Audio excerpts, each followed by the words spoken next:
ইনসান জাতি এদেরকে ঘুমানোর জন্য আর বাড়ি গাড়ি বানানোর জন্য আল্লাহ পাঠাবেন না। এই মানুষ পাঠাবার একমাত্র কারণ হলো আল্লাহর ইবাদত। কার ইবাদত? আল্লাহর ইবাদতের জন্য আল্লাহ মানুষ পাঠিয়েছেন। হে নবী জানায়া দেন, আমার ইবাদতের মধ্যে আমি আমার বান্দা বান্দির উপরে কিছু ডিউটি মূল ভাগ করে দিলাম। কিছু ডিউটি আছে মূল ডিউটি, আবার কিছু ডিউটি আছে ওভার ডিউটি। সারা দুনিয়ার মুমিন মুসলমান দৈনন্দিন 5 বেলার নামাজ পড়া হলো মূল ডিউটি, অন্য নামাজ হলো ওভার ডিউটি। দুনিয়ার মুমিন মুসলমান রমজান আসতেছে, রজব চলে গেল, শাবান চলতেছে, সামনে রমজান। প্রতি রমজানে প্রত্যেকটা নরনারীর উপরে রোজা রাখা হলো মূল ডিউটি, অন্য সময় রোজা রাখা হলো ওভার ডিউটি। ধনী মানুষ বছরে একবার যাকাত দাও মূল ডিউটি, অন্য সময় ওয়াজ মাহফিল, মাদ্রাসা, মসজিদ, গরিব এতিম অসহায় এদের সহযোগিতা করে, এটা ওভার ডিউটি। ধনী মানুষ জীবনে একবার বাইতুল্লাহ জিয়ারত করা মূল ডিউটি, অন্য সময় হজ উমরা করা ওভার ডিউটি। নবী জানায় দেন, যারা মূল ডিউটি করবে এদেরকে তো তাদের নির্দিষ্ট মূল জান্নাত দেয়া হবে। আর যারা মূল ডিউটি করার পর ওভার ডিউটি করবে, আমি আল্লাহ তাদের জন্য বেঈমানের বানানো জান্নাতগুলো বোনাস হিসাবে তাদেরকে হাদিয়া দেওয়া হবে। আতিনা ফি দারে দুনিয়া না হাসান, আতিনা ফি দারে উকবা না হাসান, ইয়া গিয়াসাল মুস্তাগীসিন আহদিনা লাফতিখারা بالعلوم والغنى हर गरीदे में को तू तैयार है, जो न मांगे उससे तू बेजार है। तो जन्नत मुमिन पावे আর কেউ? আল্লাহ তাআলা বলে, এই জান্নাত যদি পেতে চাও দুনিয়াতে থেকেই তোমার জান্নাত অর্জন করতে হবে। ইয়া আইয়ুহাল্লাযীনা আমানুত্তাকুল্লাহ ওয়াল তানজুর নাফসুম মা কদ্দামাত লিগাদ ওয়াত্তাকুল্লাহ ইন্নাল্লাহা খাবীরুম বিমা তা'মালুন।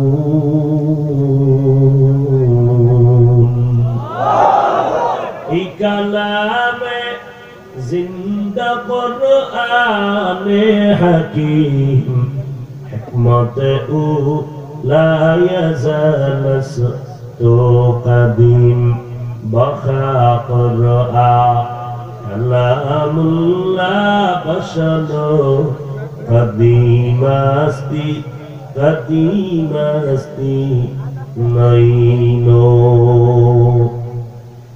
আল্লাহ তাআলা বলেন, রে মুমিন আল্লাহকে ভয় কর, পরকাল জিন্দেগীর জন্য তুমি সতর্ক দৃষ্টি রেখে যা অর্জন করার এখনই অর্জন করে নাও। আল্লাহর বান্দা বিছানায় ঘুমায়, সকাল 9টায় শীতের মধ্যে মাথাটা উঁচু করে ম্যাডামকে ডেকে বলে, রে ম্যাডাম আমি এক নতুন স্বপ্ন দেখলাম, আজকে দুপুর বেলা ইলিশ মাছ দিয়া খানা খাবো। ম্যাডাম ডাক দিয়া কয়, স্বামী আমার সুন্দর স্বপ্ন দেখেছ, স্বপ্ন তো আর বাস্তবে দেখা হয় না, যদি বাস্তবায়ন করতে চাও ল্যাপ ফালাইয়া তাড়াতাড়ি বাজারে গিয়ে ইলিশ মাছ কিনে আমার হাতে পৌঁছায়া দাও, এরপরে তুমি নাক টেনে ঘুমাও, খানার সময় আমি মাছ তোমার সামনে হাজির করে দিব।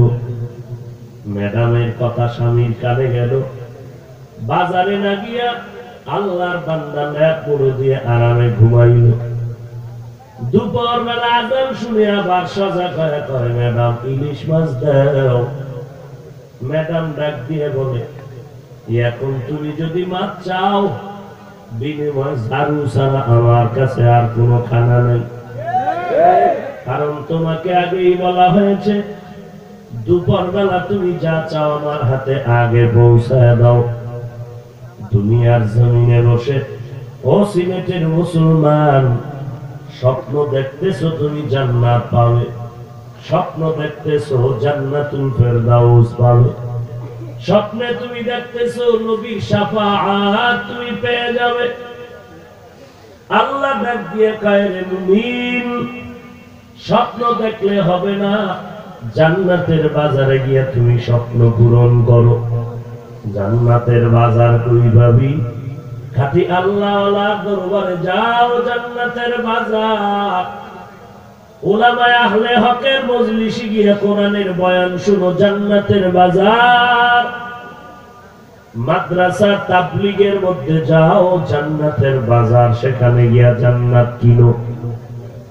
জান্নাত যদি খরিদ করে যাও, মরণের আগেই আল্লাহ তোমাকে জান্নাতের পিকচার দেখায় দিবেন। আর যদি শুধু স্বপ্ন দেখো, আল্লাহওয়ালার দরবারে না যাও, উল্টা যদি আল্লাহওয়ালাদের বিরোধিতা করো, পীর সাহেবদের বিরোধিতা করো, তাবলীগের বিরোধিতা করো, কওমি দেওবন্দি আহলে হক ওলামাদের মজলিসের বিরোধিতা করো, আর মরণকালে যদি বলো জান্নাত চাই, রব্বুল আলামিন তোমাদের জন্য জুতার বাড়ি ছাড়া আর কিছুই দিবে না। জান্নাত যদি পেতে চাও, দুনিয়ার জমিনের মধ্যেই জান্নাত কামাই করে নাও।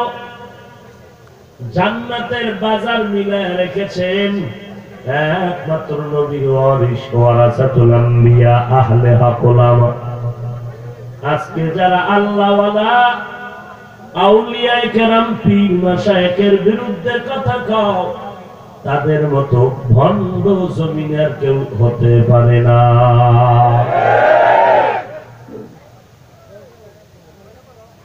এই জমিনেও আল্লাহওয়ালাদের বিরোধী আছে না নাই?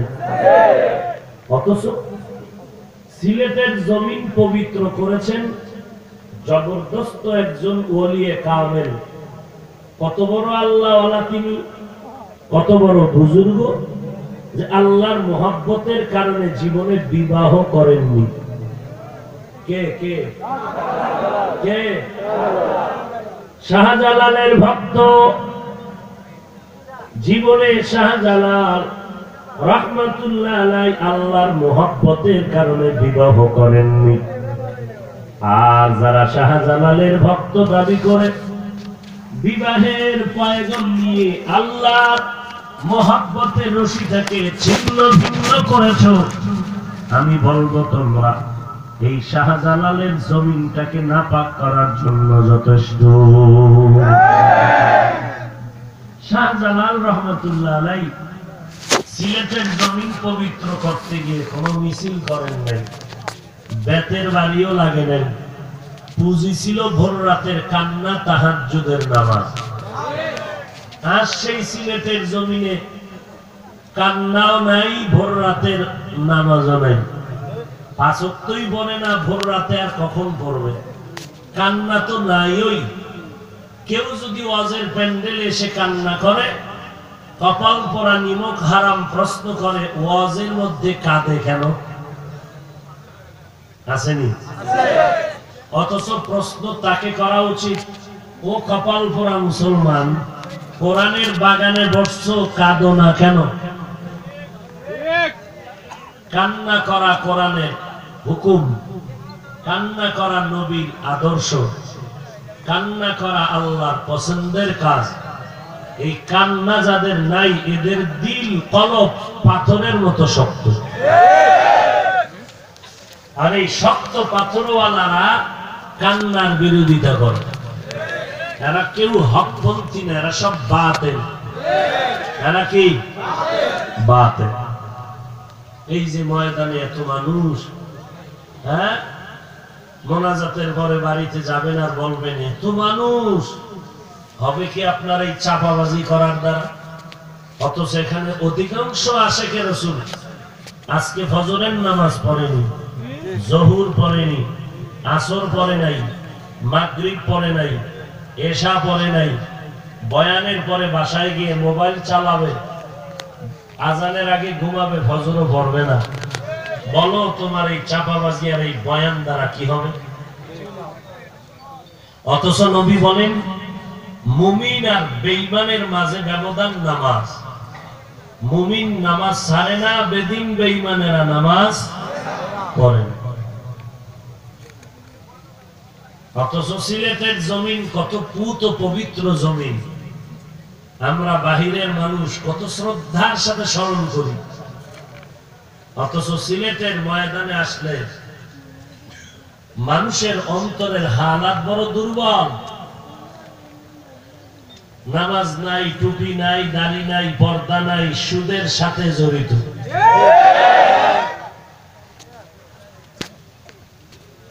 অথচ লন্ডনই পাগল সব।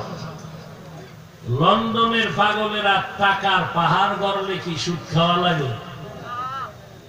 যারা সুদের সাথে জড়িত, সমস্ত পুরুষগুলো তার গর্ভধারিণী মায়ের সাথে 24 ঘন্টা জিনার গুনায় লিপ্ত, সমস্ত মহিলারা তার বাবার সাথে জিনার গুনায় লিপ্ত। চিন্তা করতে পারেন কি পরিমাণ সন্তান নামের কলঙ্ক হলে এইরকম মারাত্মক গুনার কাজ করতে পারে। আবার সিনা তাকে উঁচু করে বাহাদুরি করে। সুদখোরের কোন নামাজ, রোজা, জিকির, আজকার, তেলাওয়াত, দান, সদকা কিচ্ছু কবুল হবে না। হবে? কোটি টাকার মসজিদ বানাইলে সওয়াব নাই, 10 তলা মাদ্রাসা করবে, 1 বিন্দু সওয়াব নাই। আল্লাহ বলেন আমি 2 দল মানুষের সাথে যুদ্ধ করার জন্য আমি আল্লাহ নিজে রেডি। কয় দল? জিন না মানুষ? যুদ্ধ করার জন্য কে রেডি?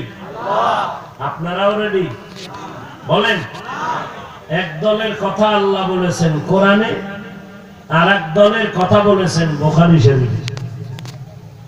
কোরআনে যাদের কথা বলেছেন তারা হলো সুদখোর। তারা কারা? আল্লাহ বলেন সুদখোরের সাথে আমি আল্লাহ নিজে যুদ্ধ করব। ইয়া আইয়ুহাল্লাযীনা আমানুত্তাকুল্লাহ ওয়া যারু মা বাকিয়া মিনার রিবা ইন কুনতুম মুমিনিন ফাইন লাম তাফআলু ফাযনু বিহারবিন মিনাল্লাহি ওয়া রাসূলিহি।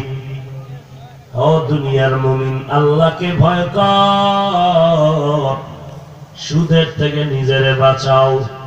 যদি তুমি মুমিন হও, যদি বেঁচে থাকতে না পারো, রেডি হয়ে যাও, আমি আল্লাহ এবং আমার রাসূল তোর মতো বেঈমানের সাথে যুদ্ধ করার জন্য রেডি। আপনাদের সিলেটে সুদখোর নাই? হ্যাঁ, এরা মোনাজাত দিলে কবুল হবে না। মোনাজাত দিলে কি হবে না? কবুল হবে না। আল্লাহ অপেক্ষায় আছে এদের সাথে যুদ্ধ করবে। রেডি থাকো যুদ্ধ করার জন্য। আর এক দলের সাথে আল্লাহ নিজে যুদ্ধ করতে চান, তাদের কথা আল্লাহ বুখারী শরীফের মধ্যে বলেছেন। যারা বলে আমরা বুখারী মানি আর কিছু মানি না, আমি চ্যালেঞ্জ করে বলবো তারা বুখারী মানে না। বুখারীর মধ্যে আল্লাহ বলে, ও নবী জানায় দেন, মান আদালি ওয়ালিয়ান ফাকাদ আযানতুহু বিল হারব। যারা আমার ওলিদের সাথে দুশমনী করবে, আমি আল্লাহ তাদের সাথে যুদ্ধ করার জন্য রেডি। আল্লাহওয়ালা এদের এক বচনে বলে ওলি, বহু বচনে আল্লাহ কোরআনে বলেন এরা আউলিয়া। যারা বলে পীর মুরিদি মানি না, আল্লাহওয়ালা মানি না, তারা আল্লাহর কসম রসুলের দুশ্মন, কোরআনের দুশ্মন, ইসলামের দুশ্মন। বুখারী মানে মানি, বুখারী মানার নামে ধোঁকাবাজ। যারা আল্লাহওয়ালা মানে না তারা ভণ্ড, এদেরকে যারা ভণ্ড বলে না তারাও ভণ্ড। আপনারা কি আল্লাহওয়ালা পীর মুরিদি বুজুর্গ মানেন? বলেন মানেন? মানলে আপনারা হকপন্থী। যারা বলে পীর সাহেব লাগে না, আল্লাহওয়ালা লাগে না, বুজুর্গ মানি না, এরা হক না ভণ্ড? শুধু ভণ্ড না, নিকৃষ্ট ভণ্ড। শুধু ভণ্ড না, নিকৃষ্ট ভণ্ড। এরা চাপার জোরে বলে বুখারী মানি, আসলে বুখারীও তারা মানে। আল্লাহ হেদায়েত দান করুন। এ সমস্ত ফিতনাবাজ থেকে সতর্কতা অবলম্বন করবেন। ইয়া আইয়ুহাল্লাযীনা আমানুস্তাঈনু বিস-সাবরি ওয়াস-সালাহ। আল্লাহ বলেন, রে মুমিন, দুনিয়াতেই জান্নাত পাওয়ার জন্য তুমি চলতে হবে, জান্নাত কামাই করো। জান্নাত যদি দুনিয়ায় কামাই করতে চাও তুমি একা পারবা না, কারণ তুমি জন্মগতভাবে বড় দুর্বল। ওয়া খুলিকাল ইনসানু যায়ীফা। আমি ইনসান জাতিকে সৃষ্টি করেছি বড় দুর্বল করে। এরে নবীর উম্মতের দল, জান্নাত যদি কামাই করতে চাও একা একা তুমি পারবা না, কারণ তুমি সৃষ্টিগত দুর্বল। খানার বেলায় তুমি দুর্বল, ঘুমের বেলায় তুমি দুর্বল, চলাফেরার বেলায় তুমি দুর্বল, একটা পিপিলিকার কাছেও দুর্বল, মশার কাছেও তুমি দুর্বল, মানুষের নিজ হাতে বানানো 2 টাকা দামের বেলেটের কাছেও তুমি দুর্বল। ঢাকা চিড়িয়াখানায় লেখা আছে একটা বাঘের দৈনিক খানা 17 কেজি গোশত। পারবেনি সিলেটের কোন আল্লাহর বান্দা 3 বেলায় 17 কেজি খাবে? পারবেন? না পারলেও আই আর ধাক্কা তো কেউ বন্ধ করে না। মিষ্টি খাওয়া নিষেধ, কিন্তু সবে বরাতে দেখবেন কিলাকিলি শুরু হয়ে যাবে মসজিদের মধ্যে। জেলাফিনি আছে না? সারা বছর মসজিদে যায় না, মিষ্টি খাইতে মসজিদে। মিষ্টি খাইলে কি করবে? সবে বরাতে মসজিদ থেকে বেরোয় সারা রাত বন্ধু বান্ধব নিয়ে আড্ডা দিবে, নামাজ রোজার কোনো ধার ধারে না, ইবাদতের খবর নাই। আর মহিলারা যে একটু ইবাদত করবে, এগো ইবাদত নষ্ট করবে, রুটি আর হালুয়া বানানোর কাজে লাগায়। আল্লাহ সবাইকে হেদায়েত দান করুন। তো জান্নাত কামাই একা করা যাবে না, কারণ আমরা সবাই সৃষ্টিগতভাবে কি দুর্বল। 2 নাম্বার, যেই দুনিয়াতে জান্নাত কামাই করলো ওই দুনিয়ার পরিবেশটা বড় নাপাক। দুনিয়ার পরিবেশ কি? ডানে তাকাই বামে তাকাই, যেদিকেই চোখ ঘুরাই সেদিকেই গুনাহ। একটা মানুষ এখানে দাঁড়াইয়া বলতে পারবেন না যে আপনার চোখ পাক, আপনার হাত পাক। প্রত্যেকটা মানুষ স্বীকার করেন আর না করেন, মোবাইলের কারণে আমার হাত না পাক, এই মোবাইলের গুনার কারণে আমার চোখ না পাক, জবান না পাক, অন্তর না পাক।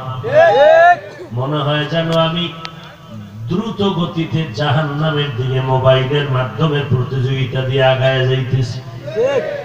কে কার থেকে বেশি মোবাইল চালাইতে পারি, কে কত ফেসবুক চালাইতে পারি, কে কার বিরুদ্ধে কি পরিমাণ লেখালেখি করতে পারি, এই প্রতিযোগিতা চলতেছে। গুনাহ করার পর অনুতপ্ত আর অনুশোচনাও নাই, অহংকারী অন্তরে জমা হয়ে যায়। এরে নবীর উম্মতের দল, তাবলীগের বিরুদ্ধে যদি 2 কলম লিখতে পারে, নিজের মধ্যে বড় একটা অহংকারী ভাব আসে। কেউ তো পারে নাই, আমি পারছি, আমি তো বাপের বেটা। আছে না নাই? অথচ যারা তাবলীগের বিরুদ্ধে লেখবা, আল্লাহওয়ালার বিরুদ্ধে লেখবা, আমি বলবো তোমরা আহলে হক নয়, তোমরা আহলে বাতিল। দুনিয়ার পরিবেশ বড় নাপাক, এই নাপাক পরিবেশের মধ্যে তুমি একা জান্নাত কামাই করতে পারবা না। 3 নাম্বার সমস্যা, তুমি এক তো দুর্বল, আবার দুনিয়ার পরিবেশ নাপাক, আবার 3 দল শয়তান তোমাকে আমাকে পেছনে টানে জাহান্নামে নেওয়ার জন্য। কয় দল শয়তান? এক দল শয়তান হলো নফস শয়তান, আর এক দল জিন শয়তান, আর এক দল হলো এই 2 শয়তানের থেকে আরো শক্তিশালী মানুষরূপী শয়তান। কি শয়তান? মানুষরূপী শয়তান। জিন শয়তান আর নফস শয়তান থেকেও মানুষ শয়তান আরো মারাত্মক। কারণ জিন শয়তান আর নফস শয়তান এত দুর্বল, আজান দিলে এরা পালায় যায়, জিকির শুনলে পালায়, কোরআনের তেলাওয়াতে পালায়। মানুষ শয়তান এত বড় খারাপ, আজান দিলেও পালায় না, জিকিরেও পালায় না, কোরআন তেলাওয়াতেও পালায় না। এই মানুষ শয়তানের মোকাবেলা যদি করতে হয়, বেতের বাড়ি ছাড়া উপায় নাই। এই জন্য শাহজালাল রহমতুল্লাহ আলাইহি যখন সিলেটে আসছিলেন, পাগড়ি আর তসবির সাথে একটা লাঠিও ছিল। কি ছিল? লাঠি। কেন? কাউকে মারার জন্য না, কেউ যদি তার ঈমান আমলের উপরে আঘাত করে, সেই আঘাত থেকে নিজেকে হেফাজতের জন্য। তো 3টা সমস্যা, আমি একা জান্নাতের রাস্তায় হাঁটা অসম্ভব। এখন এই মুহূর্তে আমার কারো না কারো সাহায্য না নিয়ে আমি চলতে পারবো না। সাহায্য এমন একজন থেকে নিতে হবে যার মধ্যে 3টা দুর্বলতা নাই। 1 নম্বরে পিছুটান নাই, 2 নাম্বার যার থেকে সাহায্য নিব তার কোনো অভাব নাই, 3 নাম্বার যার থেকে সাহায্য নিব তার অন্তরে কোনো স্বার্থ থাকা যাবে না।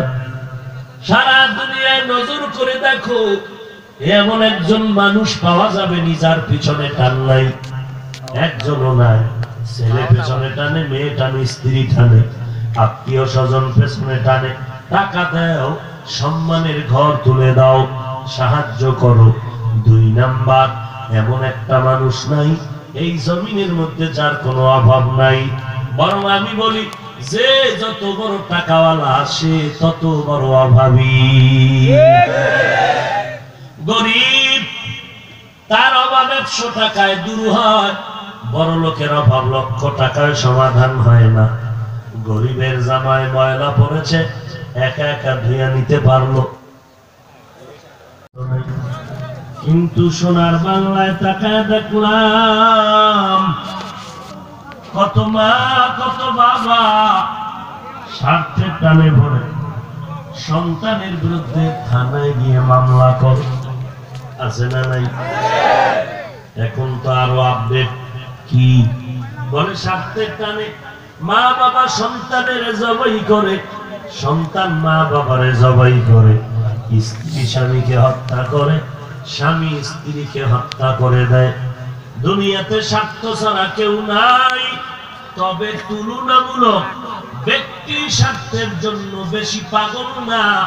ব্যক্তি স্বার্থের জন্য একমাত্র একটা দল আছে যারা ব্যক্তি স্বার্থের পেছনে যায় না, নিরপেক্ষভাবে উম্মতের পিছনে দৌড়ায়।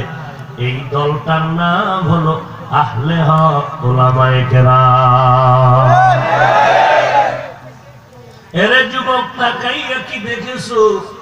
এই মহামারী করোনায় মায়ের লাশ মাটির মধ্যে ফালাইয়া সন্তানেরা ঘরে গিয়া ঘুমায়, জানাজা দাফনে যায় না করোনায় আক্রান্ত হওয়ার ভয়ে। বাবার লাশ ফালায় গেল, পুলিশ আসিয়া লাশ দাফন করলো, আর এই দেশের টুপিওয়ালা উলামায়ে কেরাম হাজার হাজার করোনার লাশ দাফন কাফন করেছে। আজও পর্যন্ত একজন হুজুরেও করোনায় আক্রান্ত হয় নাই। স্বার্থ ছাড়া কোনো মানুষ নাই, তবে একমাত্র ব্যক্তিগত স্বার্থ ছাড়া দিনের স্বার্থে উম্মতের পেছনে আপন হয়ে কাজ করে একদল মানুষ দুনিয়াতে আছে, তারা হলেন একমাত্র আহলে হক উলামায়ে কেরাম। আহলে বাতিল না আহলে হক? আহলে বাতিল যারা তাবলীগের বিরোধী এরা আহলে বাতিল, যারা কওমির বিরোধী এরা আহলে বাতিল, যারা দেওবন্দি বিরোধী আহলে বাতিল, যারা খাঁটি আল্লাহওয়ালা পীর মুরিদির বিরুদ্ধে কথা বলে তারা ভণ্ড বাতিল। আহলে হক উলামায়ে কেরামের স্বার্থ নাই, আর পরিপূর্ণ তিনটা দোষমুক্ত যিনি আছেন তিনি হলেন আমার আল্লাহ। ইয়া আইয়ুহান নাস আনতুমুল ফুকারাউ ইলাল্লাহ ওয়াল্লাহু হুয়াল গানিয়্যুল হামিদ। আল্লাহ তাআলা বলেন, হে মানুষ তোমরা সবাই ফকির, আর একমাত্র ধনী হলাম আমি, প্রশংসিত ধনী আমি আল্লাহ। দুনিয়াওয়ালারা চাইলে বেজার হয়, আর আমি আল্লাহর দরবারে না চাইলে আমি আল্লাহ বেজার হয়ে যাই, কারণ দুনিয়াওয়ালারা সব অভাবী স্বার্থপর, আমি আল্লাহর কোনো অভাব নাই, আমার কোনো স্বার্থ নাই। हर गोरी देने के तू तैयार है, जो न मांगे उससे तू बेजार है। करता वकुल मी कुमी हर सुबह शाम, मेरा सानत रिश्ते तू अजला मकाम, जुज़्बा हक़ची जे मखाज इंसुजा फजले उआ मस्त दरजुम ला जहा। वॉल्यूम बारे ना বাইরামা। আল্লাহ তাআলা বলেন স্বার্থ নাই, অভাব নাই কার? আল্লাহ। তাহলে সাহায্য চাবো কার কাছে? আল্লাহর কাছে। জোরে বলেন আমার নবীর থেকে দামি কে বলেন তো? সৃষ্টি জগতের মধ্যে আমার রাসূলের থেকে দামি কে আছে? আল্লাহ। কোন পীর সাহেব, কোন নবী? সেই নবীর হায়াত কত? খবর নাই। কত বছর? এই 63 বছরের নবীজির কোন প্রয়োজন হলে কোন মাজারে গিয়া চাইতেন? আল্লাহ। ঈসা নবীর মাজারে, মুসা নবীর কবরে, কার কাছে চাইতেন? আল্লাহ। নবী যদি আল্লাহর দরবারে চাইতে পারে, বলো সিলেটের মুসলমান তোমরা কেন কবরওয়ালা মাজারওয়ালার কাছে চাও? আল্লাহ কি দিতে পারে না? আল্লাহ দুর্বল? হ্যাঁ, তাহলে কেন আল্লাহর কাছে চাও না? এক সূরায় কয় অনেকদিন চাইছি পাই না, এজন্য রাগ করে আর চাই না। আল্লাহ বলেন আমি অবশ্যই যাওয়ার জন্য রেডি, তবে চাওয়ার মতো চাইতে হবে। বলে কেমনে? দুই জিনিসের মাধ্যমে চাও। এক নম্বরে ধৈর্য, দুই নম্বরে হলো নামাজ। এক নম্বরে কি? দ্বিতীয় নামাজ। নাই আমাদের মাঝে ধৈর্য নাই, নামাজেরও খবর নাই। ইমাম সাহেব কেরাত লম্বা নিলে মাথা গরম, রমজান আসতেছে 20 রাকাত তারাবি পড়ার ধৈর্য নাই। 8 রাকাত হয়ে গেলে মনে হয় যেন মসজিদের মধ্যে কাল বৈশাখী ঝড়ের মতো মানুষ দৌড়ায় বের হয়ে যায়। নফল নামাজ বেশি পড়লে গুনাহ না সওয়াব? এত চালাকি করো কেন রে ভাই? আবার বুখারী বুখারী কয়ে চাপাবাজি করো, অথচ ইমাম বুখারীর ইতিহাস জানো নি রে? কপাল পোড়া। ইমাম বুখারী শরীফ লেখলেন 16 বছর লাগাইয়া। এই বুখারীর ভিতরে 4000 হাদিস লিখেছেন। এক একটা হাদিস লেখার আগে একবার ওযু, একবার গোসল, 2 রাকাত নামাজ, নবীর রওজায় গিয়া মুরাকাবা করতেন। আল্লাহ যখন অন্তরে ইশারা দিতেন হাদিসটা লেখার মতো তখন লিখতেন।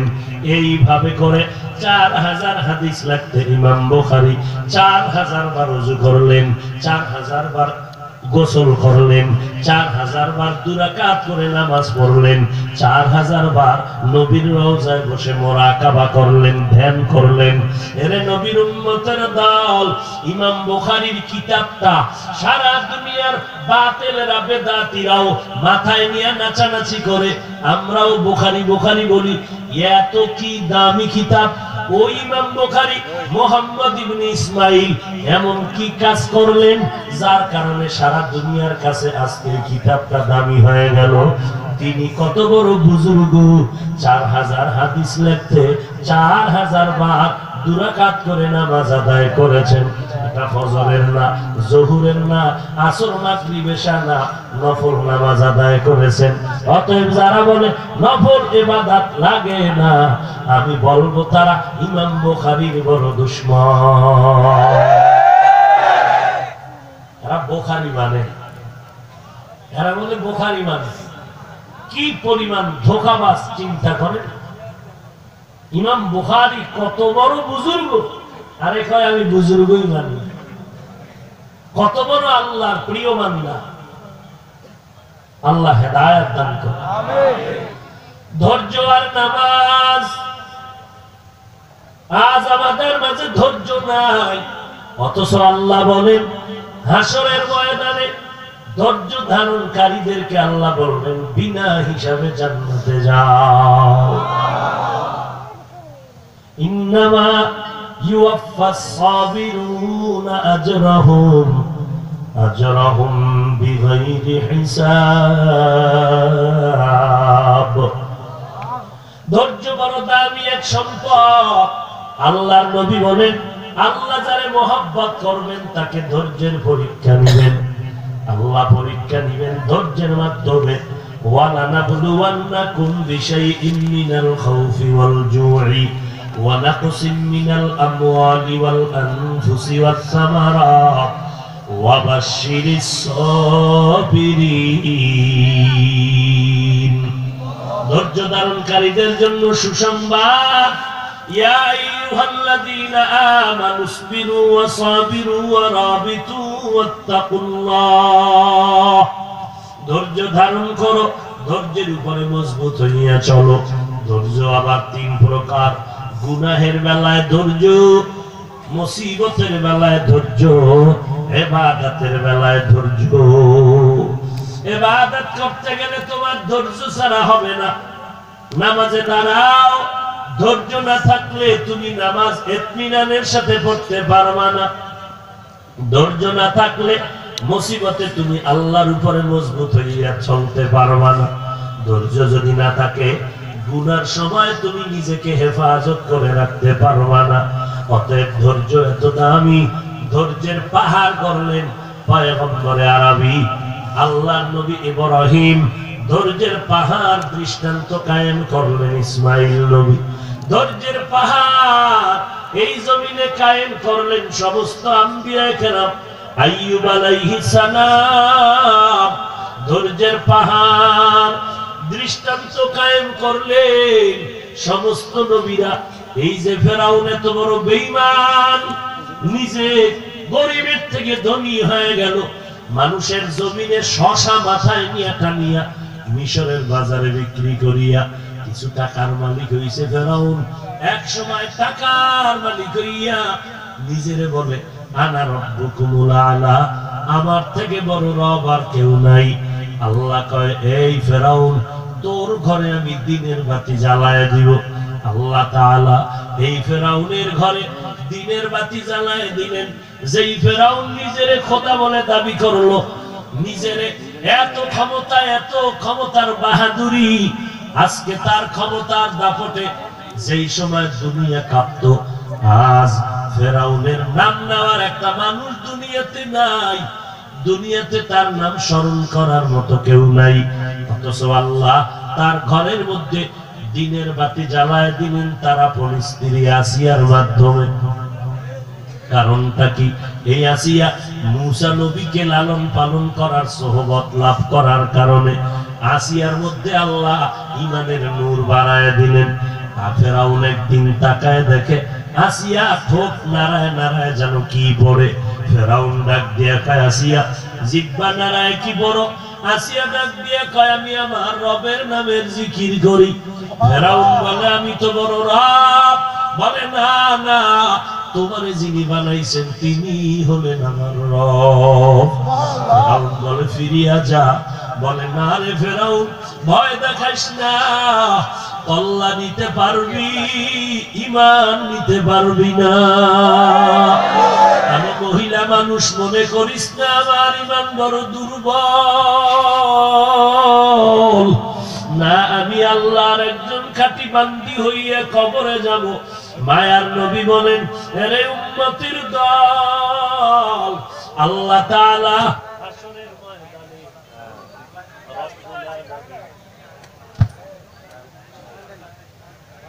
রব্বুল আলামিন হাশরের ময়দানে চারজন মহিলার জন্য জান্নাতের 8টা দরওয়াজা খুলবে। এই চারজন মহিলার ভিতরে একজন নারী হবে ফেরাউনের স্ত্রী আসিয়া। হাশরের কঠিন দিনে, যেদিন সূর্য মাথার উপরে চলে আসবে, যেদিন জমিনটা তামা হয়ে যাবে, জাহান্নামের আওয়াজে হাশরের ময়দানটা থরথর করে কেঁপে উঠবে। এই সময় আল্লাহ তাআলার নবী বলেন, চারজন মহিলাকে জান্নাতের 8টা দরওয়াজা দিয়ে ডাক দেওয়া হবে। আসো, সূর্যের গরম লাগাও না, জান্নাতের মেহমান খানায় যাও। এই চারজন মহিলাদের মধ্যে একজন হবে ফেরাউনের স্ত্রী আসিয়া। ফেরাউন বলে, আসিয়া তোমার শেষ পরিণাম ফল ফাঁসির মঞ্চে যেতে হবে। আসিয়া বলে, যত ভয় দেখাও, আমি কোনো ভয় পাই না, আল্লাহ আমাকে বিজয়ী করবেন। ওয়ালা তাহিনু ওয়ালা তাহজানু ওয়া আনতুমুল আ'লাউনা ইন কুনতুম মুমিনিন। আল্লাহ বলেন, মুমিন, ঈমানটা খাঁটি করে চল, কোনো ভয় নাই, কোনো পেরেশানি নাই, বিজয়ের মালা নিয়ে কবরে আসতে পারবা। যখন ফেরাউন ব্যর্থ হয়ে গেল, আসিয়াকে ফাঁসি দেওয়ার জন্য রেডি হয়ে গেল, হাজারো মানুষ জমা হয়ে গেল। আসিয়াকে যখন হাতে পায়ে রশি লাগাইয়া ফাঁসির মঞ্চে নেওয়া হয়, তাকায় দেখে আসিয়া মুস্কি মুস্কি হাসে। ডাক দিয়া বলে, আসিয়া বিপদের সময় কেন হাসো? আসিয়া ডাক দিয়া কয়, ফেরাউন তোমার অন্তর না পাক, তুমি দেখো না, আমি ঈমানের চোখ দিয়া তাকায়া দেখতেছি। জান্নাতের ফেরেশতারা আমাকে স্বাগতম দেওয়ার জন্য দাঁড়ায় আছে। আমি জান্নাতের সুন্দর বালাখানা দেখি আনন্দে হাসতেছি। এরে নবীর উম্মতের দল, আল্লাহর কোরআন মিথ্যা না, নবীর কথা মিথ্যা না। লক্ষ লক্ষ আম্বিয়ায়ে কেরাম, লক্ষ লক্ষ সাহাবায়ে কেরাম, কোটি কোটি আউলিয়ায়ে কেরামরা মিথ্যা কথা বলতে পারে না। আজকে তুমি মনে করতেছো ওলামায়ে কেরামের কথা মতো চললে বুঝি মুসিবত আসবে, স্বাধীনতা নষ্ট হয়ে যাবে। আমরা যারা নবীর তরিকা মতে চলতেছি, বলো আমরা তোমাদের থেকে কি পরিমাণ মুসিবতে আছি, আর তোমরা আমাদের থেকে কি পরিমাণ আরামে আছো। বলো, তোমরাও যেমন 3 বেলা খাও, আমরাও তো 3 বেলা খাই। তোমরা যেমন ঘুমাও, আমরাও ঘুমাই। তোমরা ব্যবসা করো, চাকরি করো, আমরাও ব্যবসা করি, চাকরি করি। তোমরাও বিয়ে শাদী করেছো, সন্তান আছে, আমরাও বিয়ে শাদী করেছি, সন্তান আছে। ও বাবা, তোমারও টাকা পয়সা বাড়ি আছে, আমাদেরও টাকা পয়সা বাড়ি গাড়ি আছে।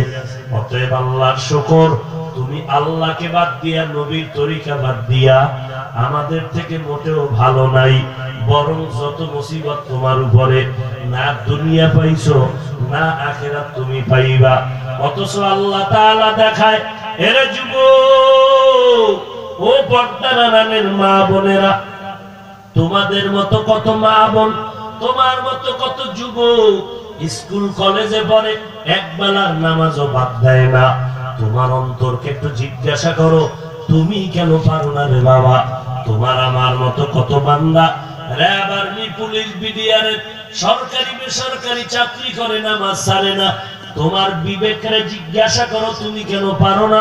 তোমার আমার মতো কত বান্দা কোটি টাকার মালিক, ব্যবসা করে, এক বেলার নামাজও বাদ দেয় না। বলো তুমি আমি কেন পারবো না রে বাবা? মনে করছো কোরআনের কথা মিথ্যা নাকি? আজকে যদি আমিও টুপি ছাড়া চলতাম, দাড়িটা কামাইতাম, প্যান্ট শার্ট টাই ভরিয়া চলতাম, আমারে কেউ বাধাও দিতে পারতো না রে বাবা। অথচ কত মানুষ টুপিওয়ালা বলে গালি দেয়, দাড়িওয়ালা বলে বাজে কথা বলে, এরপর টুপি ফালাই না, দাড়ি ফালাই না, লম্বা জামা ফালাই না। এত গালির পরেও কেন টুপি ফালাইলাম না, দাড়ি ফেললাম না, নামাজ ছাড়লাম না? চিন্তা ভাবনা করে দেখলাম আল্লাহর কোরআনে কোনো মিথ্যা নাই, আমার নবীজির একটা কথাও মিথ্যা না।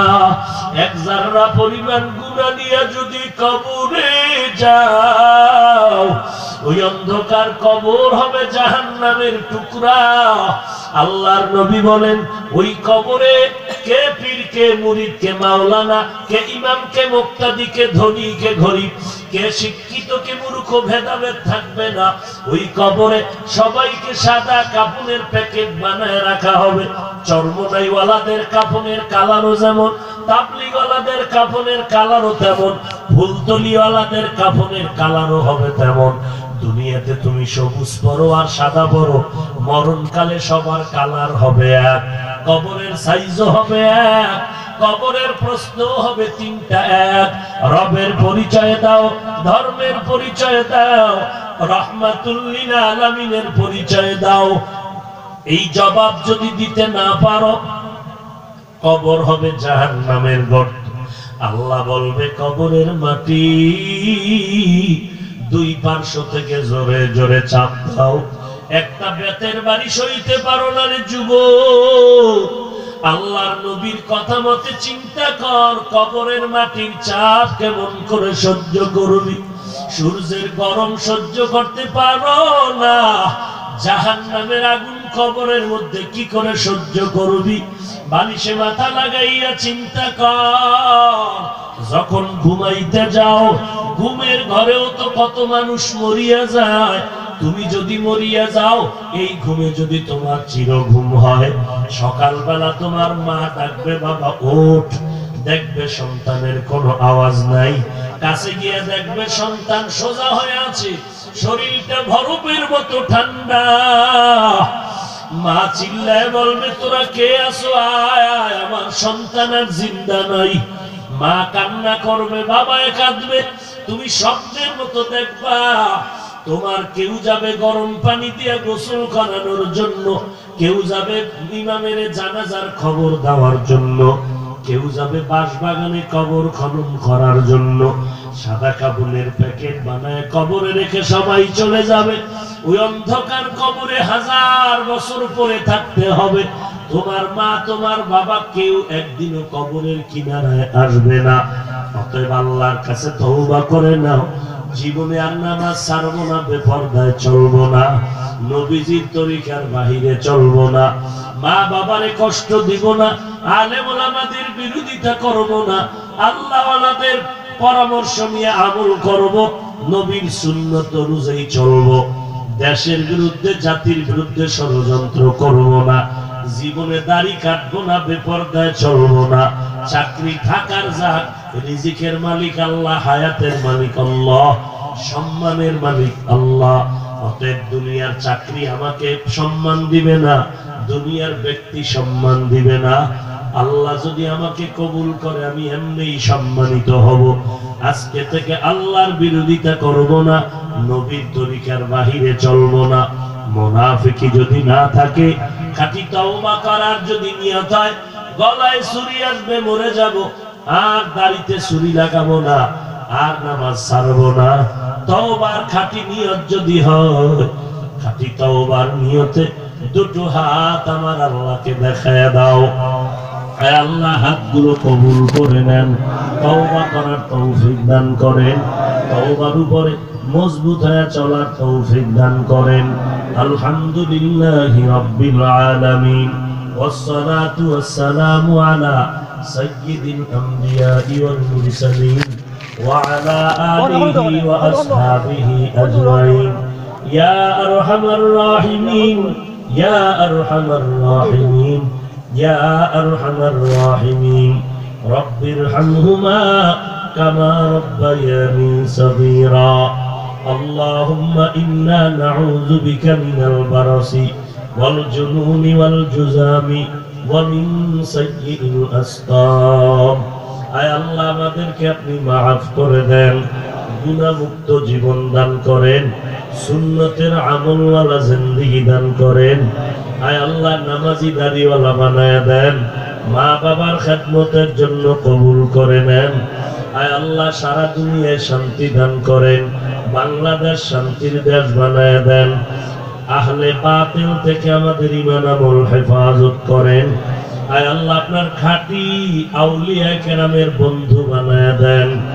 আয় আল্লাহ, মেহেরবানি করে আমাদের সবাইকে নবীর উম্মত খাঁটি হওয়ার তৌফিক দান করেন, নবীর রওজা বাইতুল্লাহ জিয়ারতের তৌফিক দান করেন।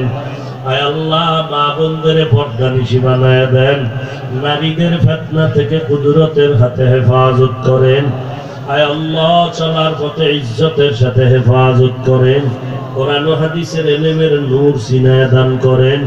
মা বাবা মুরব্বী যারা কবরে জান্নাতের বাগান বানায় দেন, যারা বেঁচে আছেন হায়াত বাড়ায় দেন। আয় আল্লাহ, দীর্ঘ নেক